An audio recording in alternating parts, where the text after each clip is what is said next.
Olá, de volta então com o nosso Diálogo Franco, Cristiano Ladeira Miranda. Eu quero comentar com você o seguinte: como você desenvolveu a SkyTrade e onde você pretende chegar? Você é muito jovem, já tem essa empresa aí com uma atuação internacional. Conta pra gente essa historinha em breves palavras. Tá, vou tentar ser objetivo. Pois não. Eu venho de uma história de uma empresa de 30 anos de mercado, uma empresa que está focada num segmento, que é a construção civil, Certo.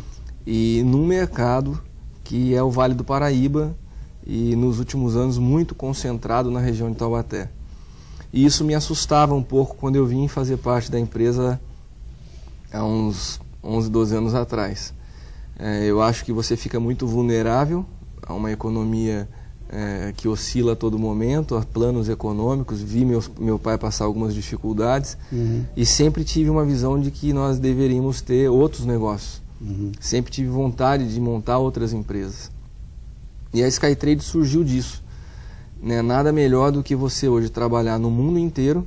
Hoje o meu mercado não se limita mais a uma cidade, então você não está sujeito a fatores regionais, a uma concorrência local. Você tem condições de ampliar sua área de atuação, aproveitando os melhores momentos do mercado em todo o mundo. E você está se referindo à área de importação e exportação? Comércio Na verdade, exterior. Hoje vocês trabalham com comércio exterior. Comércio exterior, importação e exportação. A gente estudou o assunto, fizemos cursos, e há 5 anos atrás começamos gradativamente a desenvolver a empresa, e hoje realmente ela está sendo aí uma grata surpresa, em termos de resultados. Bom, Cristiano, e você acabou de chegar da China, voltou agora de uma viagem recente. Nesse trabalho, você elegeu, entre aspas, a China como talvez país prioritário aí na sua empresa.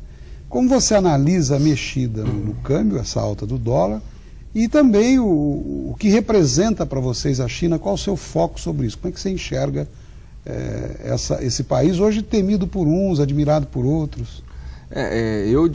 No meu ponto de vista, acho que a China é admirável. Você se surpreende quando você vai lá pelo que você vê, a velocidade do desenvolvimento naquela nação. E hoje ela é realmente, como você disse, o maior foco de relacionamento comercial por causa do momento.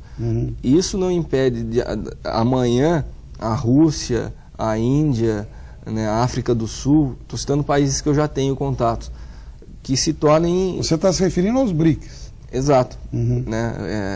A África do Sul hoje já tem bastante contatos, já tem bastante coisa sendo desenvolvida, porque eu não quero depender de um mercado. E a China, eles são muito inteligentes, eles estão se desenvolvendo, ainda tem produtos bastante acessíveis em termos de valores, mas eu tenho convicção que esses valores vão chegar a valores de mercado. Eles não vão continuar nos preços que hoje nós pagamos. Então eu não quero depender de um mercado. Cristiano, desculpa, só para que o telespectador possa entender bem essa matemática toda aí, quando a gente se refere a BRICS, são os países Brasil, Rússia, Índia, China e África do Sul. Portanto, esse bloco representa uma coisa nova no mundo hoje em termos de comércio exterior, e você está inserido nesse contexto com a tua empresa, seria isso? Exatamente. A gente está vendo hoje a Europa atravessando uma crise enorme, desde Grécia, a própria França, Portugal. São países que economicamente não têm o consumo, não têm uma produção, e hoje a bola da vez são os países que compõem o BRIC. O próprio Estados Unidos, hoje já não é... Há 2 semanas atrás a China aportou 6 bilhões de dólares nos Estados Unidos, o maior credor dos Estados Unidos. Seria a repetição daquela história que a gente conhece há anos, avô rico, filho remediado e neto pobre. A Europa está caminhando para isso, porque eles não têm sustentação para manter esse padrão de vida, não é isso? Exatamente. Sustentação interna. E o mundo globalizado tende a se desglobalizar, na sua opinião? Por exemplo, o IPI dos carros aqui importados, que o governo aumentou para evitar que esses carros venham concorrer com os carros nacionais. Qual a leitura que você faz disso, Cristiano? Para eu fazer uma leitura disso, eu tenho que falar das atuações do governo, da nossa presidente. Eu confesso que, como importador, não me é favorável, não, essas medidas, mas acho que elas estão corretas. Como brasileiro, acho que elas são corretas. Acho que a Dilma tem tomado algumas medidas muito inteligentes. Você tem que defender a economia interna.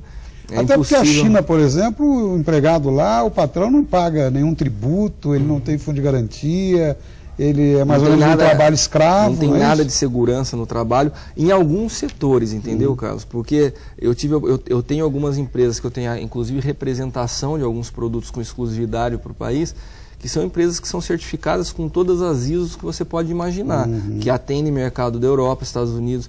Então, tem os dois modelos de negócio dentro da China. Né? Então, o empírico e o profissional, correto. Pode-se dizer. A gente procura trabalhar com o profissional, né? Mas é difícil você competir. Eu sou empresário aqui no país onde a segurança no trabalho, onde a parte dos impostos é uma coisa violenta, consome muito do teu lucro. Aliás, a Veja publicou recentemente aí o absurdo. Nós temos, se fôssemos colocar as leis da área tributária no Brasil num livro, daria 46 mil páginas nesse livro, com essa parafernália burra, entre aspas, né? Isso tudo é um ônus para o empresário brasileiro. Não, o empresário brasileiro é um herói de sobreviver a essa taxa. E por isso eu acho que a medida correta para defender a economia interna não seria ficar taxando os produtos de fora, mas sim diminuir os impostos aqui. Entendo. Mas como isso é uma medida política que necessita uma certa coragem, né, é mais fácil você taxar os produtos que vêm de fora. Como uma medida imediata, seria paliativa e imediata. Imediata e paliativa eu acho que está correto, mas o ideal seria a reforma tributária. A reforma tributária, eu não tenho dúvida. É tão complicado isso que hoje nós temos 513 deputados. Quando o Lula esteve lá, já dizia que tinha 300 picaretas.